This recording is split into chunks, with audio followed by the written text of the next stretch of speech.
kulaba nnyo ng'okuba freestyle naye oyina nti muyimbi nze kuba freestyle za muyimbi bw'ati oba limba kasalu kunyumira ng'ogikuba mastering lyrics just like being attractive okusikiriza abantu nasandikira mu ngoma ya couple cause mbadde ndaba abasajja wali ku bbala nga bajja mu couple ne demuwe naye nga mutuufu olina bayimbira kantu kanaabasanyusa asobola okukugulira asobola okukwokyayo niyo omuyimbi gwe nsinga okwagala bamuyita Fireboy so be mu kapera katono nnyo limba Fireboy lumu abakulaba bamanye nti byaddala awo ndeese ya reality mwana yagamba anti ojja ne demu wali ku bbala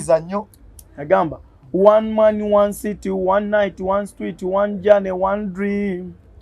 One chance, one opportunity. In the doesn't matter one be.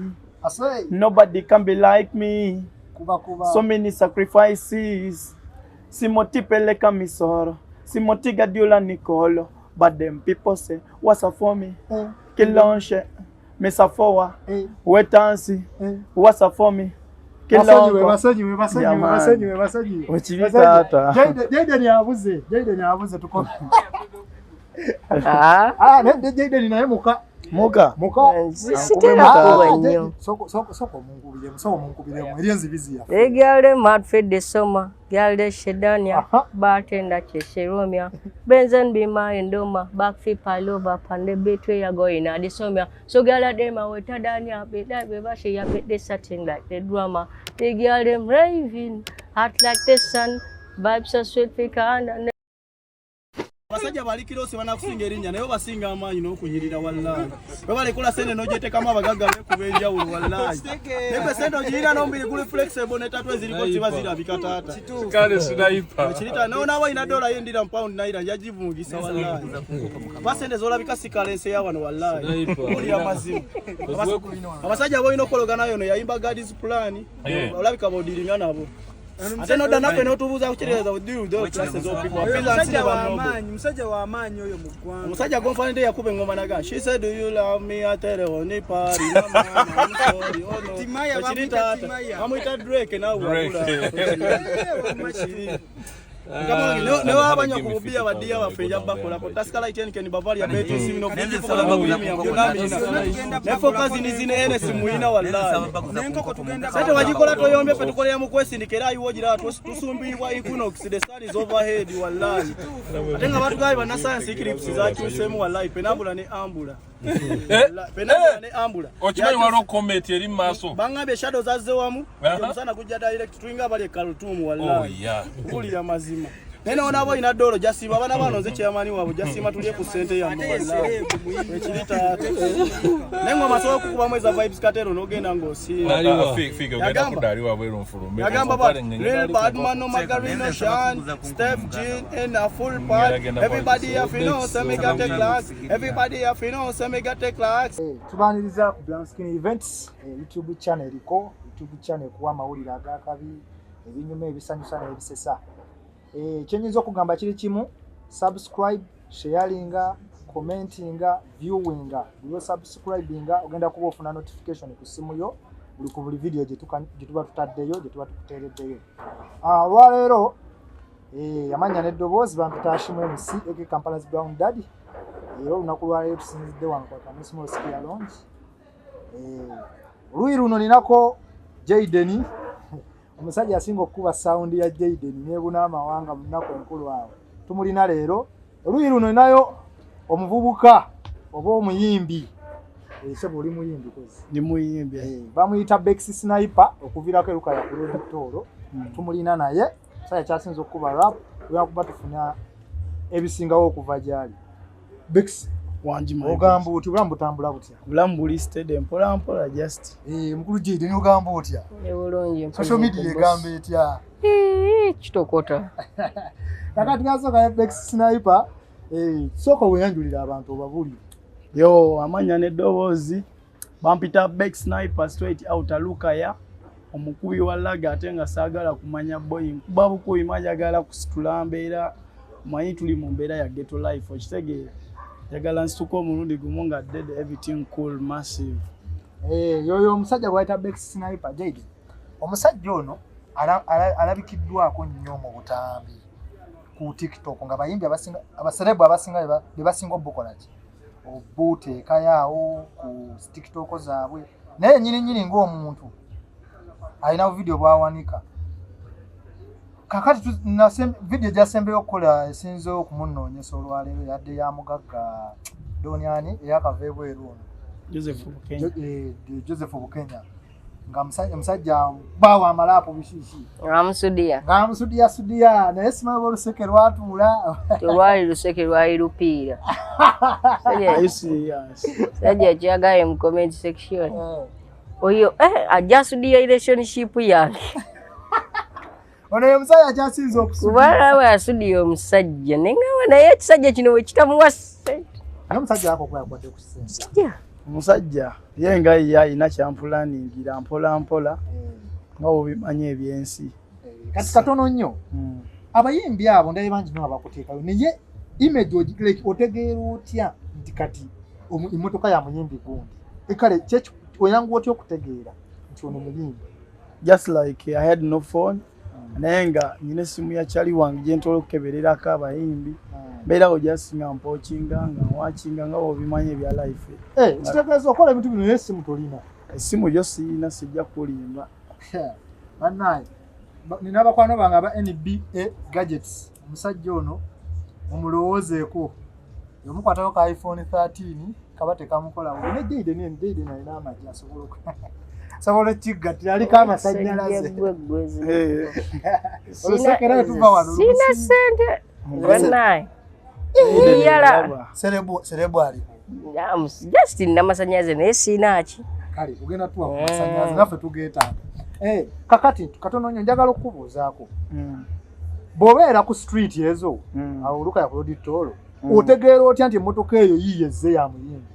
kuba nyenza okulaba buli muyimbi kumpi alina drop yo just like nga wonaabeera awo mayinze nayiga akagambo kamusaasi omanywe omuzungu agamba the way you look like is the more you give respect kati nze ngoba emmotoka okusinziira ku muntu endabika ye n'ekitiibwa kye kati kitegeeza bw'ogoba emmotoka eno ng'efaananako bulungi egize kati ng'emmotoka zino ez'ebbeeyi kitegeeza either oba osuubiramu serebu yenna oba osuubiramu omunene yenna era oba osuubirako client okugulako bwe kiri taata era nga bw'obimanyi ebyokuwayibwa jasi kuyiriba naye nga jasi olina olaba omuntu omanyi n'endabika y'omuntu ekuleetera gundi energy emuguza n'owulira nga ky'omuguza kitambula bulungi aye naye n'agenda nga mumativu mutima kakati gwe kikyosinga okutunda nze obeera ku bbalo singa tunda byonna kuba nyina tunda soda amazzi obeya ntunda enikeni Bavaria Betin simino fridge coconut ne premium byonna mba nabyo taata uli experience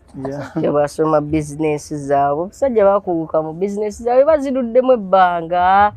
naye neyange eyokwogera njiruddemu naye naawe eyokwogera nawe ekutuusizza njiruddemu ne capital taabo okwogera capital y'abantu abono kati ye capital we anobamu n'akasente n'asuubula wali obusoda ki ate weetaagisa ki capital yawo capital wa mumo gobagayo ekyuli yali ali awo kati mumagujjako ekizimba baweggulwala waawo era nze kyova senyigira mu ntalo sirwanalwana oba oli wakkuba n'akwasa omumwa ye capital oba ogenda tandikirawo nkuwulira ng'osabula interview zonna z'okoze olaba osabula interviewer Jaden sera interview ayinza okwekyangana kujja mu kamera ere nakyo obadde okoze musajja wange dero DMC dero kakati Bex eyo katono nnyo ku bbala yamaani kakati gwe ekikyo kyawukana kitya ku baana abala kuba mubeerawo abantu bangi nali mpiseewo ggwe mubeerawo abantu bangi gw'obedde otya ow'enjawulo ku banna abala kuba kimanyi ekyo ekyokuba amalabo ba talent sigo wekagina ku bbala okwo gwe byanjawulo ki byoli ebikuyisizaamuko kubanga ensi etandise okulaba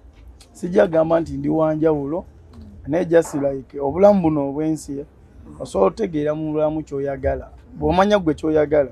osobola okinoonyerezaako n'omanya nga bw'omanya omuntu wa maathi kino bwe nkikola ntuukawa kino kinanteekawa just like waliwo omusajja eyanteekayo ka video like nze nali dansa musajja lwali bamuyita Bibu 19 biseera byaddamu kati ne katambula nnyo naye nga talina namba yange. Akwagala kufuna. Na Alex Mohanji naye bw'atyo mpola mpola najja nanterayo ka video. By that time kwalika kayimba ke bali bayita Closer.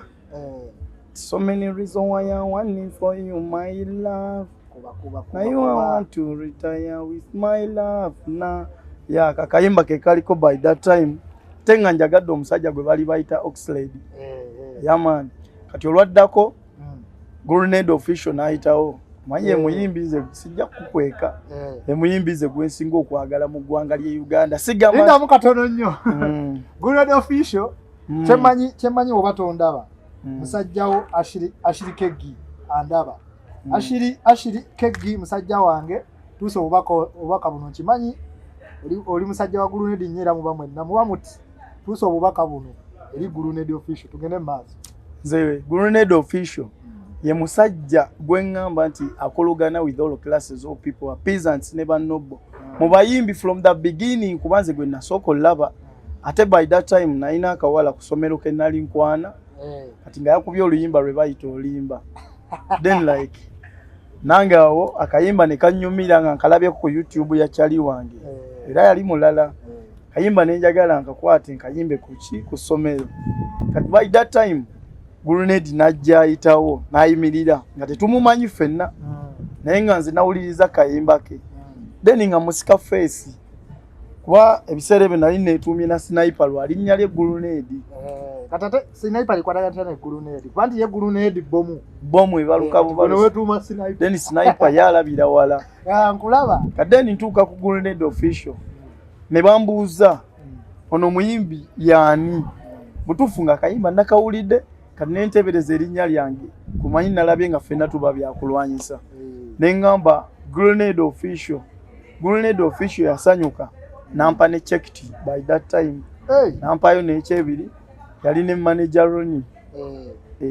ne basanyuka nnyo era kyovola mbayimbi nze gwenkulembeza big up on yourself Grenade Official kyewakola kyakayimba nti batono nabayinza okulaga wano love did abayimbi tebasiima mwana yanze mankolera omuyimbi nkolera ndekamu kubanga abo bagayi bambwa abo abayimbi kumala omukolera omusanga fala nga upcoming bitya olumala omukolera bwoti n'ayitawo basigadde mu babiyenje bwalinnyako mwalekawo katono era nze we mufuna obudde bunene watolina 3 ndeka asatu ndeka kwana nti jukira manchi sisedde awo mbandi naye manchi manyi nakati jege musajja wa manyi nasatu obo omuyambi kubamba awuliza amati manchi manyi obo gendo fuuko wakabi tojja tujjukira okitegeera ompa oluyimba olupushinga nja pushinga oluyimba lufuuke ensonga kitegeera ofuuke wano ekitagasa ofune bookingzi za kumukumu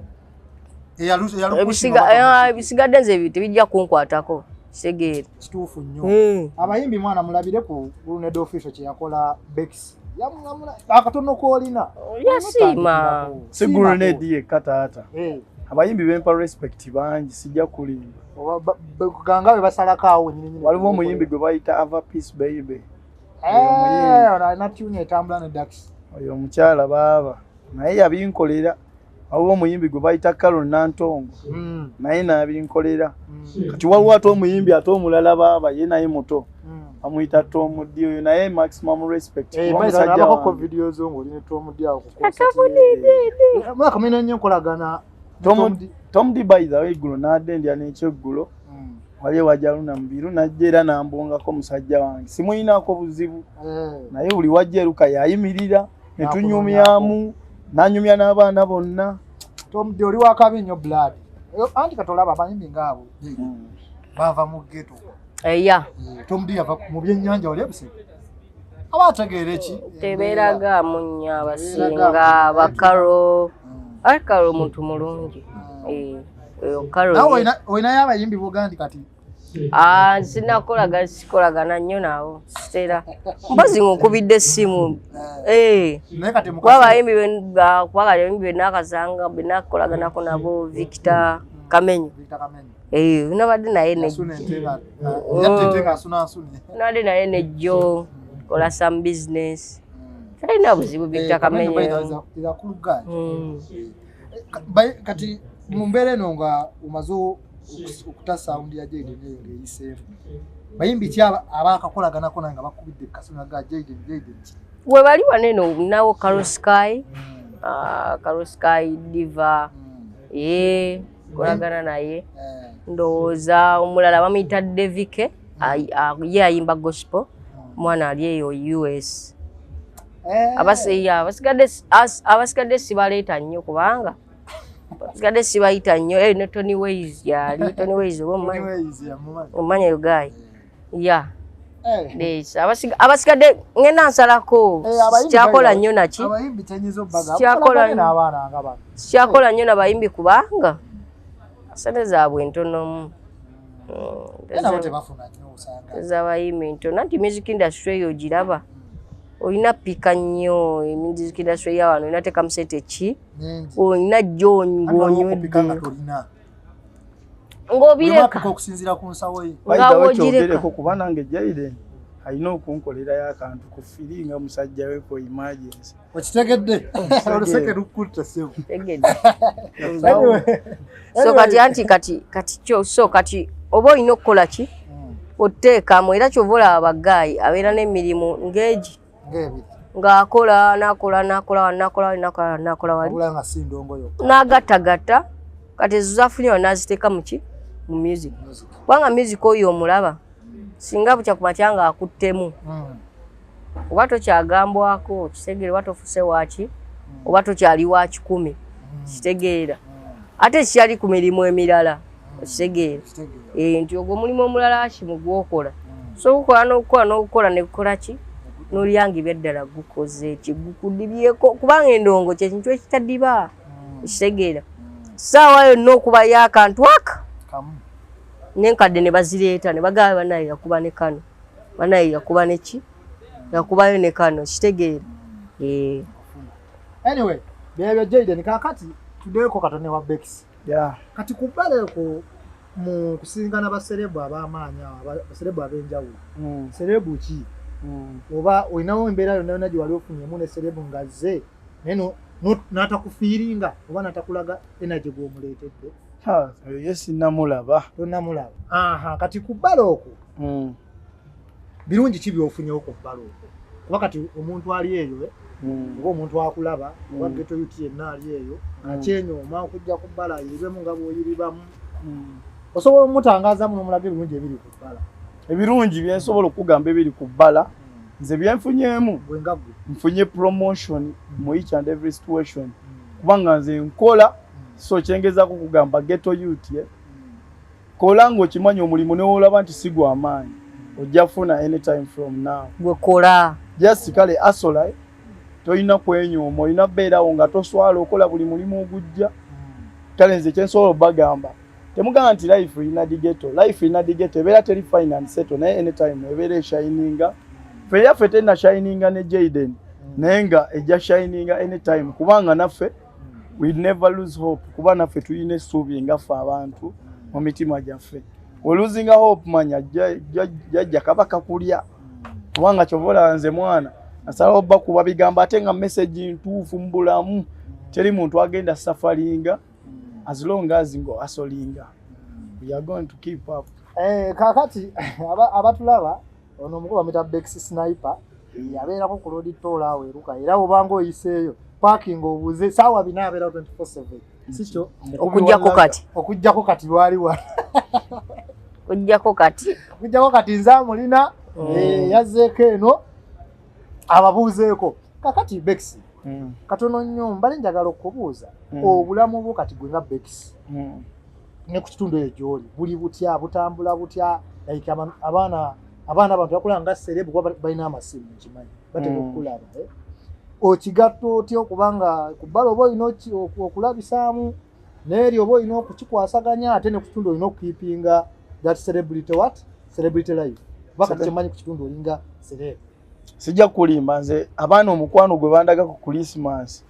nali sigulabangako boy kyekyaliwo soko tunyonyi waliyo palase eyo waffe baali bamutimba Christmas day naye nabakuba omuziki boy ayingira stage sijja balimba nti nafuna era by'omukyalo bimanyi ab'ebbaati ab'ebbiri Bana bampa sente bandaga one love. Bakubeerera. Era muli mutima. Naguma omutima nengamba olaba nabe waka bakola ki? Banjagala. Kitegeeza ne Kampala nyino genda ne keeping that status. Obutasuulirira baana beeka. Kuba nabo kijja basanyusa nga Muluka yamuvuddemu omusajja ow'amaanyi nga yatigomye ekibuga. Kulaba nnyo ng'okuba freestyle. Naye oyina nti muyimbi nze kuba freestyle za muyimbi bw'ati oba limba kasalu kunyumira ng'ogikuba mastering lyrics just like being attractive okusikiriza abantu. Natandikira mu ngoma ya couple cause mbadde ndaba abasajja wali ku bbala nga bajja mu couple ne demuwe nenga mbutufu oyina bayimbira kantu kana abasanyusa osobola okugulira osobola okukyayo era nange nga nyongeramu ebyange nga nyimbo rock conscience naye nga nange nteekamu ku bigambo byange like nyina nakayimba ke nawandiise kalinga kaba Nigeria bakayita tolo Nigeria olumanyi never deny era ne radio weri wali kyembuuza katono nnyo wakawandiise mu Nigeria mu Luzungu mu Luganda nawandiise Luzungu Luganda kati gwe kyekikakuyitisa nti kalimu ka Nigeria just like omwana engeri gye yakubyemu engoma eringa afrobeats n'engeri gye nalufiirinzeemu nga mpulirira ddala nga yaba Nigeria nga walufiirinze nga ba Nigeria. I feel like Nigerian people Fireboy DML Joe Boy Pondek like that mwimbi ekyo munagira gwesinga okwagala sijja kukweka si wamaanyi nnyo niyo muyimbi gwensinga okwagala bamuyita Fireboy so be mu kapera katono nnyo limba Fireboy lumu abakulaba bamanye nti bya ddala awo ndeese ya reality mwana yagamba anti ojja neddemu wali ku bbala yagamba one man, one city, one night, one street, one journey, one dream, one chance, one opportunity. In the Ganta, matter one be. Nobody can be like me. So many sacrifices. Simoti peleka misoro. Simoti gadiola Nicolo. But them people say, what's up for me? Kilonche. Mesa fowa. Wetansi. What's up for me? Basanyiwe Ochibitata. Jaden yabuze tukona. Jaden naye muka soko mungubiremu erienzi biziya. Egale Madfed de Soma, Galde Shedania, Bartender Chesheromia, Benzen Bima Indoma, Backfi Palova, Pande Betway Yagoina, Adisomia. So Gala Dema Wetadania, bet that Bebashi, bet they setting like the drama. They girl them raving, hot like the sun. Vibes so sweet, pecan, and every man to a guy. Kopolo. Tugende Jamaica baba bamulalamu. Yeah man. Jamaica osinga kwa gambi. Ato yaba Vibes Cartel oba conscience for the goddamn. Yeah man. Kati nja kali kwa babiri ntegede bosinga kwa ne wabaweera. Akwanguyira singa oli abakubuziza bw'osookerako. Anyanguyira. Ali sigenda kukuba ate biba maze kukuba kati mbanso akukuba ate Vibes Cartel kuba oli akuba tutwale era kukuba engoma y'abasama gye bayita summertime tutwale brown skin wanobera ko yagamba every must you have come around go for your Santa in the summer sun if you are rich go back home go for your umbrella cause the sun a burn the hot girl them a bring it down in a bikini them a in a pretty town say you no fish shy girl bring it come. If you have a full man, get the band. Put me like my stamina. Pretty girl just a pose like Damina. Bexing I pa me born in the look ya. But the people in the street them suffer. So many people on street them don't know how them get to eat. You know get your life is bad and sweet. No begs, no school, you know every week bumper big girl. We did not financially stable. Yeah man. Akakasembe okange just nakawandise mu style ya Vibes Cartel. Wakagasemo bugazi. Yeah man. Bex Sniper, Jaden. Jamaica yo inayo muyimbi wakati bwatandika. Wa conscience. Wa conscience. Ne busy signal.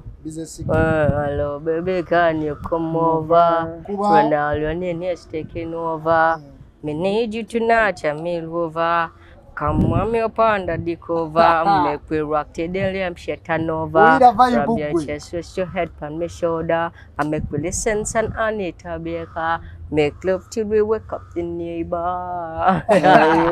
is it, Jaden? You know, my dear, you can't, you know. I'm an Nigeria, but I'm not 2 in 1. Not really one. Brown skin events for the song. Anyway, that Bex. Wano mu Uganda n'abayimbi bangi ate kimanyi n'abayimbi bangi nnyo b'oyagala era b'omanyi era n'ennyimba zaabwe z'omanyi. Kaakati muyimbi ki kugaa nti eno tuni ye yo yankolera era ne bwe ngikwata mike ne bampa mike stage ngikuba nga bwe yagikuba mu Uganda wa ate tufulumye abe Uganda sijja kulimba era omusajja gwe nagambye Brunette yo ye first mbulamu bwange tuni ye kijo yosinga okukuba nga n'obeerawo mu budde bwo obwedde ne weebampya obudde buno omusajja wange nnyo alina bakubba tuni ye empya abagira bati bakubba gikube mutuulire Brunette nja kunoonyaako alina ndiyaddeka alina bakubba alina olimba naye kakuba olimba yasinga okuntutumula tugende yagamba tinyina stole yo n'omwana ono teyazalibwa yatondwa she needs from the top to the bottom ono tagambikako tatukikako olimba ate si mwana wa mulodi yetakulira paka mu balodi ono muwala oh my god wano yafuuka mugenyi ndaba tavabula abakirako abadde tannalabika bamuyise Bex wamuzima Brunette nnyo era faaniwe era musajja we musaayi gwe naye nga Jaden okozi Nze janti kati olaba. Brunette abamanyi okuyimba. Nze nye inamu. Naye nze nanti kati olaba nze. Nkolera nnyo, mutera nnyo kolera mu barapa. Fefe Busi, bajimnola, kitegeera. Naye nga neze ennyimba za Brunette Official, ennyimba za Brunette Official bangi nnyingi. Kuba si. Kitegeeza oli mugoberezi we. Nze ngoberera buli muyimbi by the way. Sabo nze nkola baki DJ. Ogamba mu Uganda wantu omwimbi wange anyimbira bulungi. Abayimbi banga bayimba obulungi bangi. Ekitegeera. Olina nti ono yasukka. Chameleone ayimba bulungi. Atayimba bulungi Chameleone. Naye ayimba. Ekitegeera ye wakabe. Gaye wakabe. Naye wali abalala bakabe. Ekitegeera wali ekyagula. Silver kyagula. Kyagulanye. Bwe mwangambye Kyagulanyi bwe. Oli agamba true reality lies in ones and about come tell lies man sin. Ndio wavuga speed bada. Nedanji kudiremu. Chikuba mtoka kapezo. Omayize baka lyo koze music. Bakaulire. True reality lies in the ones and about come tell lies man sin. Well indeed is a ghetto gladiator alongside Navi this time sin. Your producer Alan make all the boy don't got the records. No say bad man, a full man sin. This is a world bad man straight out of Dangala. Come watch it. Watch this.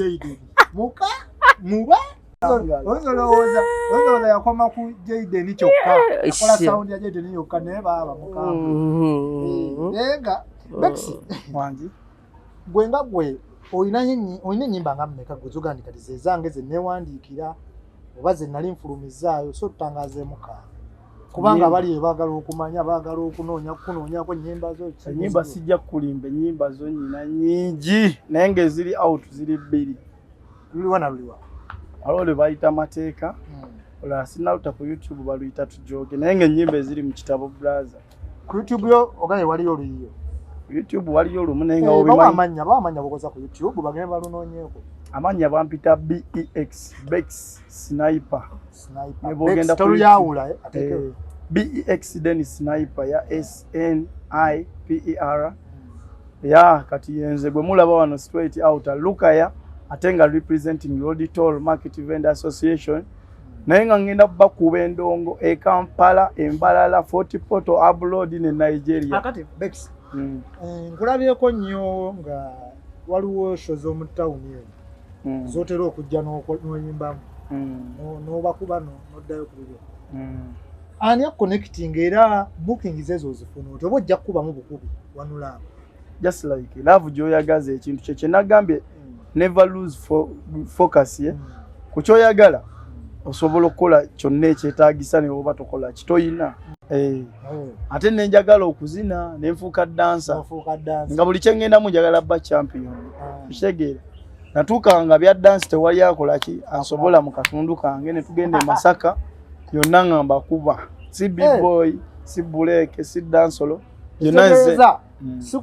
sikuyimba kokka nti kuguseemu wabula ne dance nawe olimuka byonna byonna mbiteekako focus naye mbeera ku kimu kino wenkivaako kino sikiddako yeah like that nkufuna kakati n'ekirala kyenjagala okubuuzaamuko kuba kati gy'oli sigamba nti Kampala oba mu tawuni studio access ya studios okugenda recording okole ki okole mu rehearsals biki studio ezo gyeziri ofuna access emala oba nga byekyalo bimanyi byakugatta bugasi just like nyina chali wange bamuyita Elowish Pande Beat chali wange nnyo naye kale bambi studio ye si y'amaanyi neeyina ebigibulamu katonotono kuba sijja kulimba ayina ennyimba zaakola nezisinga tuzikolera ku laptop simu era sound tavaayo ng'oli yennyini n'ekituwa kukola ki lihaso then Katonda asobola nayo muwagazisa ekyo kyayagala n'atuuka ku kyakola ki kyayagala n'afuna gadgets zonna ne zikola ki ne zibaawo naye kati obudde buno gye tubeera ne tugira era n'oluluyimba lwa D9 nandilukubidde ku kaleediyo n'oluwulira kuba sound yamukoze naye nga ba producer mwenna abali eyo message egenda wa Atini Daddy Andre Black Market Records bonna babomba baani abaana baabano mubawe platform muweyo tune omugagezeseemu tomanya nzo okuba aliko ssente zo nga nawe aliko ekiddako ekyo amasannyalaze n'akwongerako naye nga katono nnyo Jade wali ozeekaawo gwe nga gwe Jade n'olowooza ku kyokukuba nawe ekyokuyimba kuba kulabye osobola togifunamu idea siri muyimbi bandoge ayimbi balogona abayimbi nego bagenda ologa bate kugina emyaka emiteesa ngabona ate kati naye kati ate kambuze muganda abayimbi balogo ngate abayimbi abapya bongezi kujja tubalabe wana abaana bakirizibwa mulimu this world is a free world wale ojja kuba nnyo is a free world lumakirizibwa kukola ki okuyingira mulimu gwakola ki bwayagala osogenda awo nga batunda ebyennyanja ku mwalo baki bangi bwe bati naye teri gwe bajjayo ogukola n'ogukola ogukoowa n'ogawa isidda mu byennyanja n'ogenda n'oyingira chips kati nze kyokuyimba tokirowoozanga nawe but me I just love music ekitegeera ng'ejje nayagala music totandika gwashimu nawe nkutwala mu studio totandika shimu nange kenyini ndi MC oli MC obukolera wa buli wamu Jade n'otabuse buli wamu buli wamu oliwo nze nkola emirimu oli MC sebo zino field oli MC wa katyanda woba byonna bwoba MC kikakatako kubanga omanye ki ennyimba you have to have some idea nekirala nkola virtual DJing kikakatako kubanga omanye ki kuba togenda mixinga byetakola ki kunzitira migwa gya musajja wange bamuyita DJ Baxmore kunzitira migwa gya kibronze wavakyo naye wavakyo nnyo kati mulimu abagikuguse kati olaba nze byenkola bingi niwaki okwasaganya obudde bwe buzibu ng'ate ndaba oyinza okuba tobisobola bikwasaganya sigikulabamu ability eyo bikola byena byena anti uva kati vakyo DJing ngeyo njikuba just for fun so kati MCing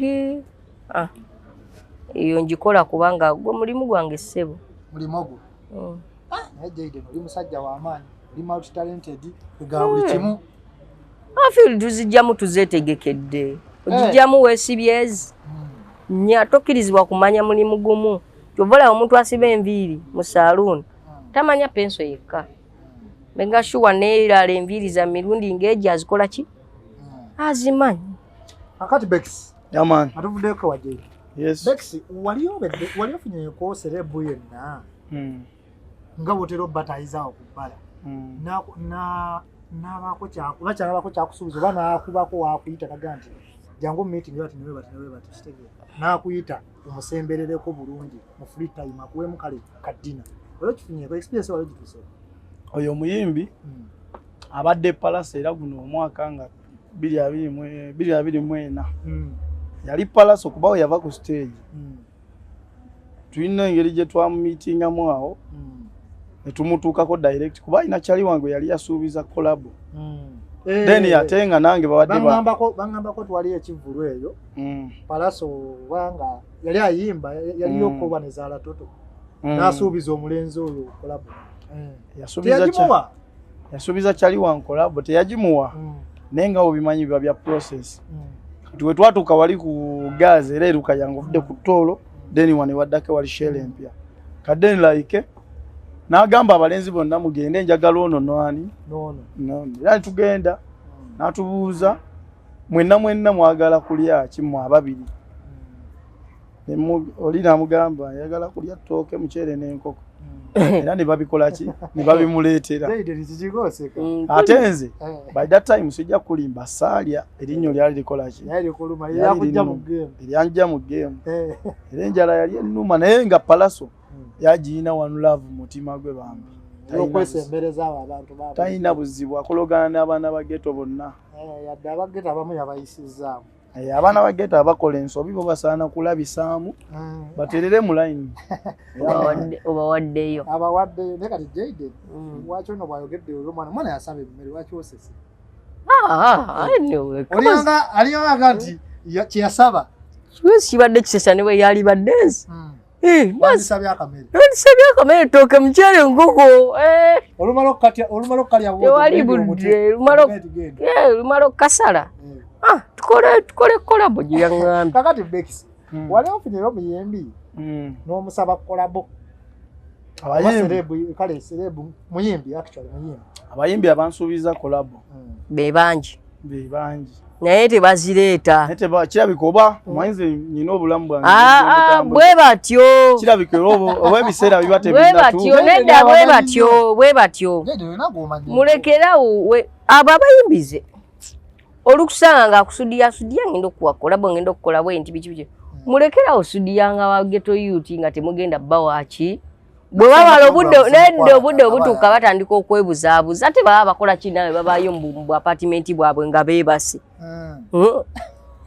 baba beebase naawe babeera mu studio shows baba nanyi just like kati wuliriza olaba wamma osoka okusuubiza collab omwaka guno noguwaako nga tagikuwadde ng'atadde ennyimba endala 20 kati obwo obudde obwakola ezizo yabukola ki yabujja wamwezi omwobwo obudde obukola ezizo nange bw'oba okola ki bw'oba onyigira mumpe nkole ki abantu kolabo omuzi basuubiza wano nga bulijjo kyoteeyame tokikola ki bw'oba tomuwe kolabo okwata emitwalo 10 oba 5 gikole ki gimusima omugaye bosi sigenda soako wa kolabo ndi bize nnyo naye kola ki tandikira awo ojja 10 gikuyambeko mu studio abali bakusuubiza kolabo nga tulinagifuna abayimbi bangi ati waliwo Shiba we yajjako ku Nana namusaba kolabo n'agikusuubiza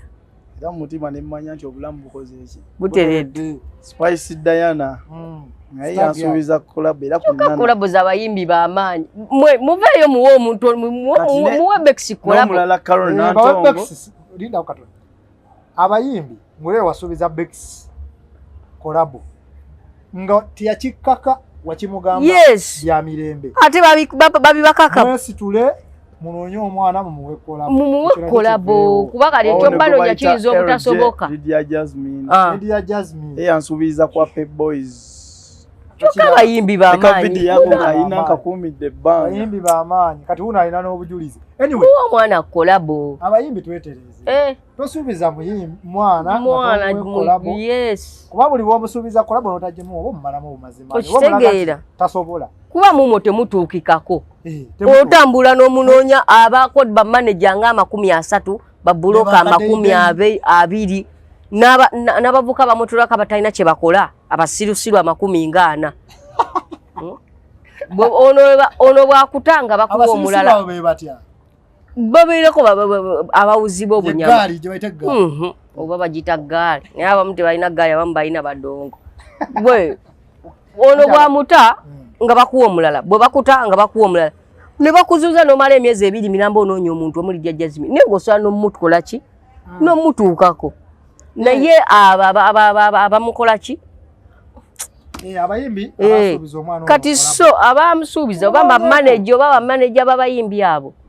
mu ababeera ku zi social media abayimbi bamwe baba beebase mulabe omwami ono Bex mumukole ki mumubeere balambulukufu muwe kolaboze batono emuwagizi wammwe ate supporter wammwe ate nga ayagala endongo yammwe kitegeere kati munoonyeko at least 2025 ekifuula omwaka ogwaka oba sekyo mulekera obasuubiza kolabo zimutaabawo temuddamu kyekyo sikwata akakalu mugati yes zikuyambeko mu studio kyotogabe yes tule yeeweza omumbago bazikuba tugenda ziba kuba veeyo muweyo kolabo y'omusajja katononye jeje ensonga za Bex zisose tuziteeke bbali wano mu 2024 tulabye ku bayimbi tufunyemu abayimbi bapukamingi kale ngendo tebanagikakasa bulungi naye nga balabise bulungi era nga tulaba bayinza okubaako kiba contributinga ne ku mwaka guno nga bayinza okuteekawo koko waliwo abayimbi tulabe bapukamingi oba abayimbi abajja obuzi nga basitudde endongo mulimu nabamu nga tebali si bapukamingi wabula nga bakyali bato muki endongo basitudde endongo 224 nga tulaba ne 225 bayinza oteekawo embeera olina abayimbi abo boolabyeko gwe nga gwe ogamba abateekawo embeera buli mwaka oba abazze obuzi ne bateekawo gosuira bayinza okukipinga era gwena boolabawaawo nga anti kati olaba abayimbi bawaneeno abato balina ekizibu kimu kasita kuba tune waneeno nagira tukanga takyayagala kukola segere yes atuuka nga alaba oba nga yeekananga bakamiliyoni oba alaba nga yeekananga babebe kuulu ng'atambulira muli amannya atambula agawana esaati okitegeera agenda oyimbayo n'anakubayo omwezi ogumu omulabira ddala nga amalala gamuli mu kilo 2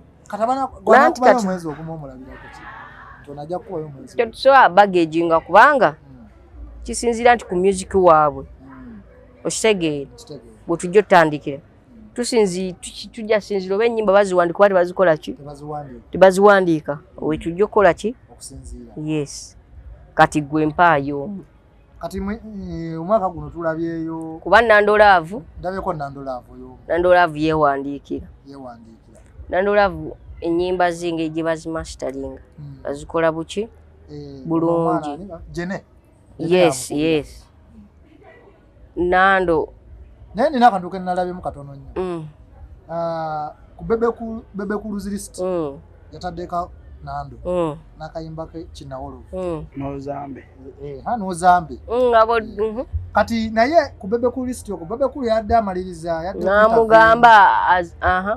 namugamba nti aterezeemu ku buzina azine bulungi nga bafaani be bamusinga obuzina ate nga nanyini tune kati Nandolaavu yakulanga basajja mwagala azine mazina gwesinga kyawo muyita Vinka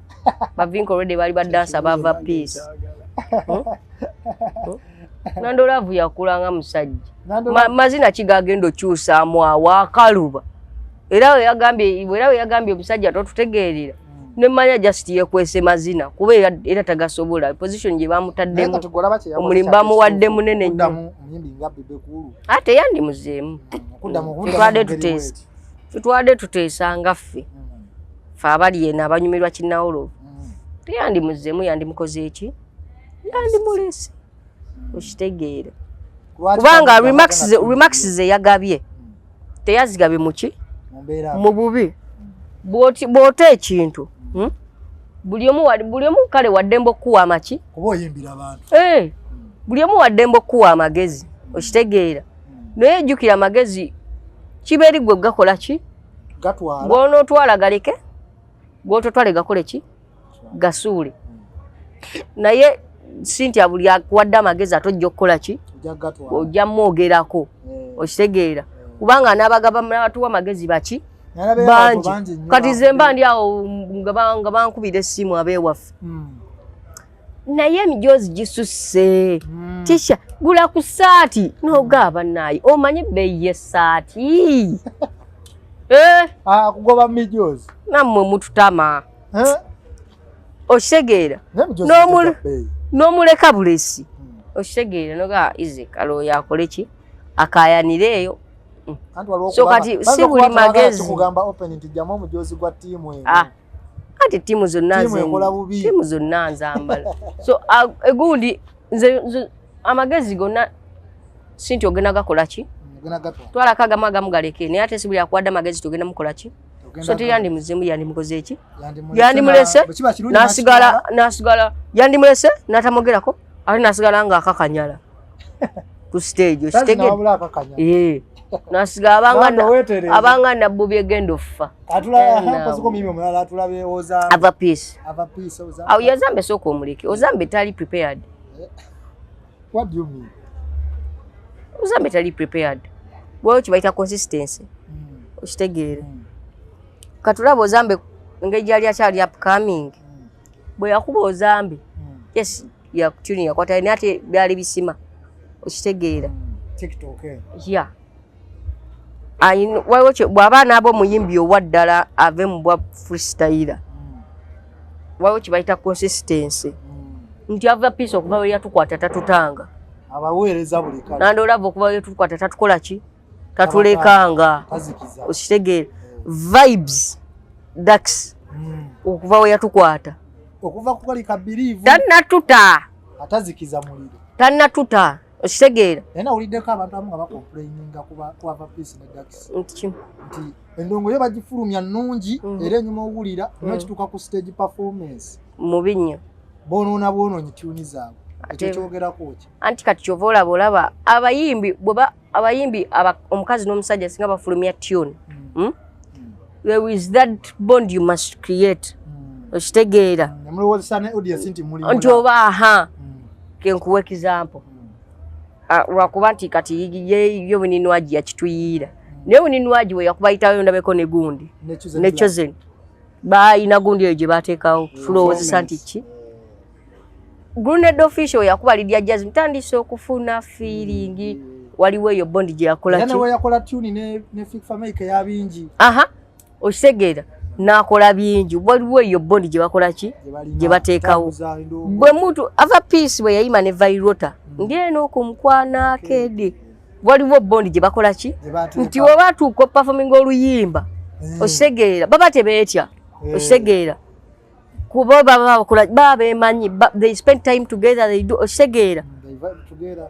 buba tuko bayita kuseji ne bajja bekolera ddala nga abagalana ng'olimba lwakoze eki oba agenze ndino ati waliwo kyesirabawo there is somebody that ebulamu okitegeera bayimbi nga bongo omusajja asobba nga ayimba bibi nga n'omukazi ayimba bibi naye nga tebali ku mulamwa gwe gutya gwe gumu okitegeera bwe bakola bonding owo kye bayita bajja kukola oluyimba lukole ki bajja kukola performance ki naye kati bonding sigikola ki sigirabawo tebagikoze weewaawo the song is nice but tekyavuddemu bulungi performance yaabwe tevaamu buki balinga batali ba friends okitegeera balinga babanga abeekase okitegeera babanga be basindikiriza baba so kati beetaaga oteekawo eyo ki okunyumisa oluki kuba the song is that hit is still young we haven't tetunabagyikamula bulungi we haven't we need to squeeze it, remove some juice out of it. It is a very nice tune okitegeera naye kati ne bali balina otukola ki otuyambako okitegeera bwe muteekawo buli we muteekawo embeera samboni ngezigamba bannaye ava peace ne dax kozi balina oluyimba ng'oluyimba oluwulirizaamu afeel your vocals massage nonga bannaye abaana bano beeyagadde adaye jaide ejatutta wabula kati bex kakati gwe nga Ghetto Youth tulabyeko Alien Skin ng'ajja ne ba Ghetto Youth tulako Bobby nga naye kyekimu kati nga gwe Ghetto Youth obeera gwe nga gwe olina side gy'ogandi kati bannange nze side eno wa Bobby wa Ghetto Youth gye ndaba gye kiggweera oba ewaali eno ndaba gye kiggweera nga bw'oŋŋambye ekyo kyandiggweredde ewaali yeni ate era kyandiggweredde wa Bobby naye mu ngeri emu oba endala oba ghetto youth obutuufu gw'obulaba site wa oba ghetto youth oba owuliriza omuziki gwa Bobby Wine omukadde osobola omanya kye yali ategeeza mu life gye tuyitamu ffe nga ffe abaana kuba alina ebintu byazayimba nga ye omuntu nga byamakulu ate ng'owulira ghetto gladiator ebyaddala erinnya lyali libukola kiri musaanira ghetto president ghetto gladiator erinnya lyali lirye byaddala tebali mutuumira bwereere kuba ennyimba zazzayimba nze sijja kulimba alina akagambo ke yagamba open your eyes and better realize era kaline mu luyimba lwange bwe nawandiikira Firebase yeah man wawandiikira ne Firebase wagiwandiikira oluyimba wagiwandiikira oluyimba tuni gye yetudde yeri etudde Firebase ensonga muziwulidde omusajja alina tuni yammwe musajja mumunoonyeeko oba munoonyeeko nze nja mubatuusaako endongo yagite era aliyeni yandibadde akuba ne kala aliyeni alina ekintu kye yakuliyetinzeemu this year and the last year nekino ekyomwaka guno kitegeeza aliyeni ayinza obba by that time yali breast nga atandika naye ng'amaanyi yagajjawa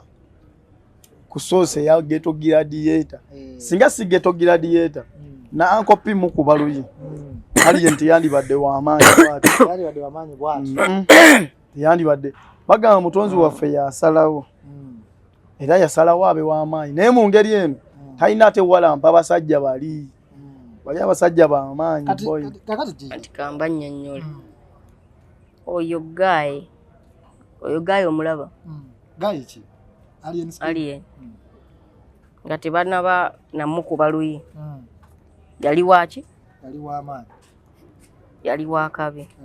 naye kyamufuula ekyakabi okimanyi nti abanupu bali balowooza ki waabwe segeera yatambulira mu ngato za kibanda omutuufu yatambulira mu ngato za His Excellency byakola ba His Excellency balowooza oli yamu inspiring kumbe gayi ali bibye tabalinako ogamba otolonera oluliwo wakati awo luvaawo era abasinga omukyawe ennyo abamukoowa yabalabisa bawulira obuki obusungu bali bamanyi waabwe manyi wanene Uganda tulina ekintu kye bayita okubuukira tubuukira ki tubuukira ekitokota tubuukira nnyo ekitambula tonnakakasa tonneekenneenya tonneetegereza bw'ojja siolabe kati oyo alabika waffe oyo kye baakola balowooza gayi waki gayi waabwe kumbe gayi si waabwe Palaso ng'agenda atamukuba baali batulidde ku social media Palaso n'okuweza n'okuba mwana muto basesebudde Palaso bavumye Mayanja family bagikoze eki mugimazeewo wana mumulira nalemu mukola bino biki kaye Palaso agaba nayinadde ku kituufu nga tubiwulira ate muyinza biwe mulaba the next Bobby tuyina kye tugamba tulaba Kyagulanyi waffe addako omukakanyeko omukubangani kumbe gayi si ki gayi sabiriimu ebyo ali bibi gayi tabiriimu gayi amala kisho gayi tugamba wanene olabawo Firebase wano wentudde walabawo ekitebe kya Nuupu tugetinga shocked twekanga tugamba ate omwami akoze atya kakati waliwo embeera etandika okitege netunyiiga nnyo ne banyiiga abantu banyiiga waliwo embeera etambula jjede nti bw'olumba alien budde buno oba olaga oba n'okuba kale n'okuba alien oba ekijja mu bantu nti oli wanno bw'olumba alien nti bw'olumba Bobby obeera opposition oba nga oli wa Fangoni kati wulirize soko tutangaze kati olaba Fangoni kitu kituufu kankunnyonnyole manya I'm going to educate you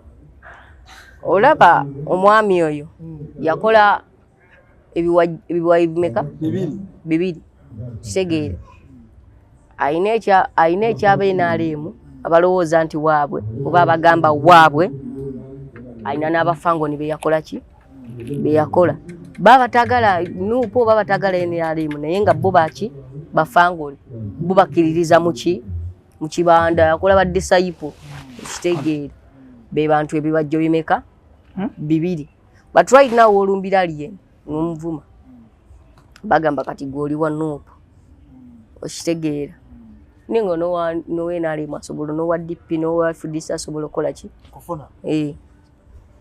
wolumba wolereza palaso obudde bunene opalaso banayi yakitukoledde yakoze bwati bomuwolereza baga kati oli wa nopo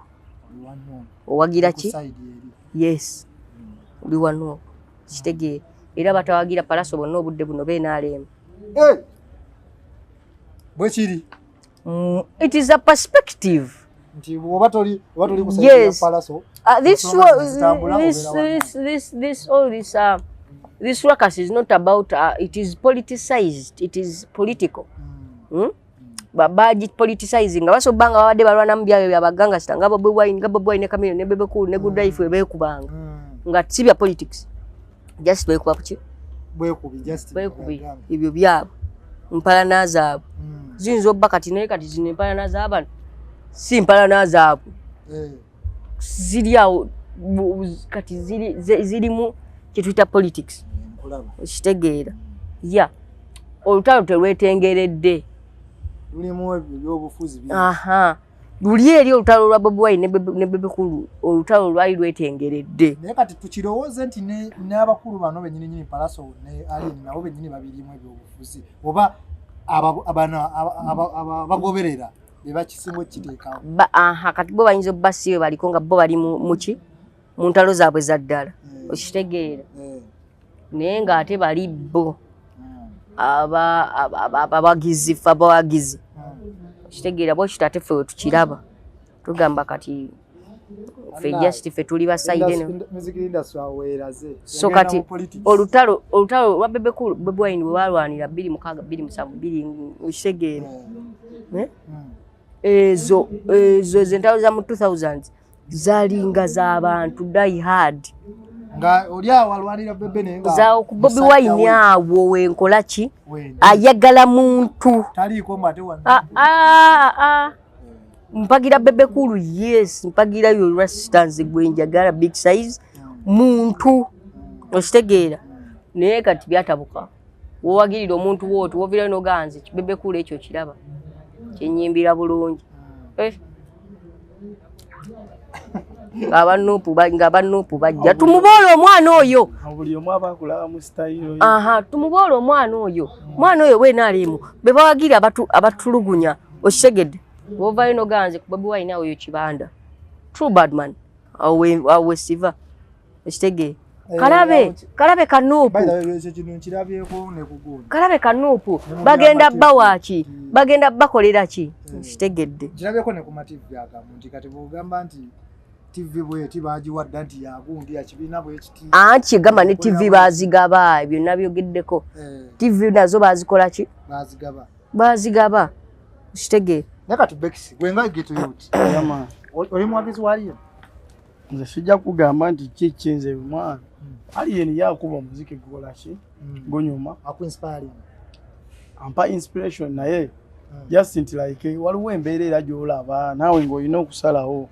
ng'omuntu sijja gamba nti nsazeewo bwenti nti obanzire eno obanzire eri ne just like nze bonna bampadde inspiration just nze nyina focusinga ku kyange kati gwobagalya mu mbeera ya ndongo nabageto yuti nganti nze kati kyendi mu kukola oba nebiri obigattamu nze kyendi mu kukola sigamba nti nkola competition nze mbayigako ate njagala mbasingeko banga mwana birivu yange yakubeera musajja oli yennyini boy ng'ali solid asobola oyamba abaana mu geta abali obubi asobola otambula nga nfunye kubanze nyina omutima ne kutolawo abaana gwe batamanyi banze nsobola ofuna ekyebiri nene nkigabagaba buli omu akola eki afune nze newe bantu tutteko nusu kakaaga naye nze ne experience emu gye nja okwogerako era kino njasigala nkyogera nsiba nkyogera waliwo media house emu gye nanyiigira yadde ne bwe naginyiigira tewali kyentuusa nange nagasoma amawulire ndabira nagenda nali nsaba internship ne bwe tusoma ne bagagenda ogezesizeemu wali nengenda veno ne laavu ngamba bannaye wali okola amaalo wasiri walati kati tuuka ku gate waliwo alina gate kubako nnyumba sikaali babayita basikaali abo ambuuza ID yo biki eriwa nengamba mbeera nga kyamazima sina ID ndaga muntu ey'essomero ndaga ey'essomero sitambudde nayo lwaki tokikola tambula na ID sawa yonna bagikusaba anti kisinziira bakatolaba sisuubira kubanga anti katolaba mu bifo ebimu weebityo ashimwe okisuubira yes but ekyokusaba ID is not a problem nzijawuliriza story kyanyamba fando yalina mukyala nemugamba naye nze kale subitadde nnyo mu mutwe ebyo nagamba kale kankutogende waliwo kadi gyakuwa ate ntuuka era waliwo security endala gyolina oyitako okutuuka wali ku reception tuukawo ku reception akawaala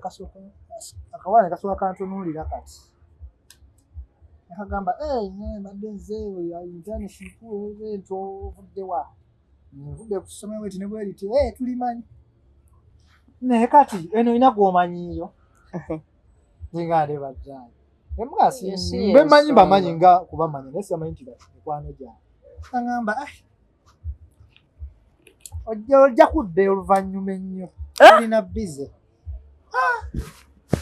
omuwala oyo bwe musanga sawa mujjukira n'omuwala oyo namunyiigira nenyiigirira lumu ne media house eyo ngamba yagamba atya yaŋŋamba genda ojja kudda olulala naye kati tukyalina bize kale ba receptionist abasangibwa maguni mweterezeemu nange bwenabeera naka certificate nemwe banamwe media house eyo babulanze mundeke jagala najagala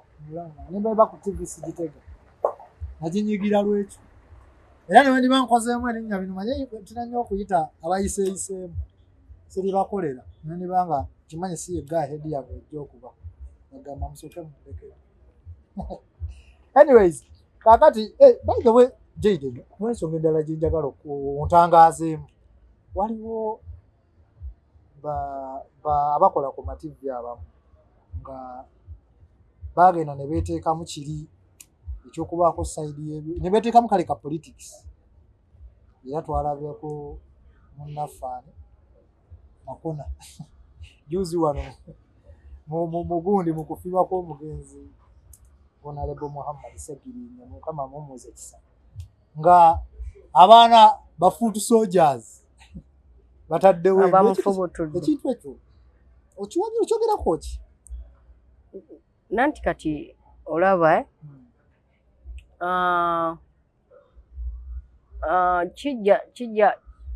kijja bajja oli gwe munnamawuli